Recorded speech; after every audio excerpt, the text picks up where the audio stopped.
A Lucky Number by S.B. Hale. A cool breeze, wandering from the Gulf across the prairie, fluttered through the narrow streets between the low white houses into the heart of town. Windows opened along the way to admit the fresh evening air, and children came out on the sidewalk to play. Passing under the overarching avenue of dark china trees, with their umbrella-like foliage and black shadows, two men came out into the bright glow of the sunset on the open plaza. One turned his brown, scarred face towards the light he could not see.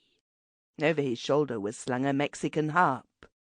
Though elderly, he was still a sturdy, thick-set man, with a square, large face, terribly disfigured by smallpox, and melancholy in its expression.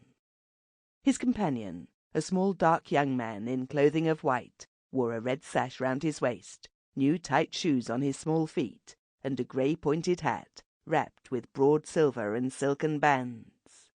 The children raised a shout at the sight of the instrument, and crowding about the harper, begged him to stop and play.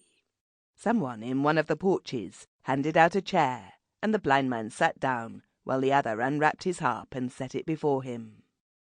Benito took off his broad hat, stuck his half-smoked cigarette behind his ear, drew the harp toward him, and swept his hand over the strings, while Vicente sat on the curbstone, smoking, and superciliously surveyed the American crowd.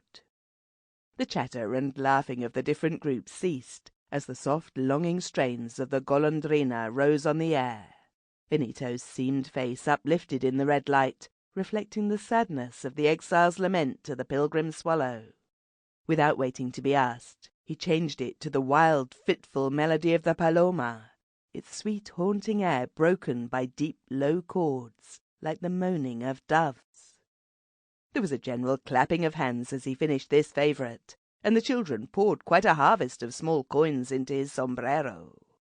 "But give us another," they cried. "One more for Pilon, the national hymn." Benito bent to his harp again, and played the martial, inspiring national air, which still is not without the usual melancholy of Mexican music.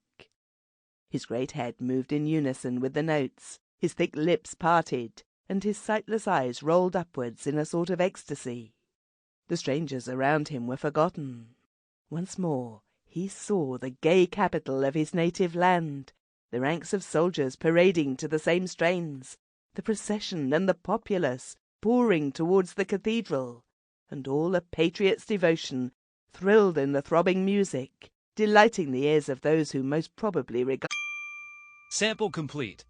Ready to continue?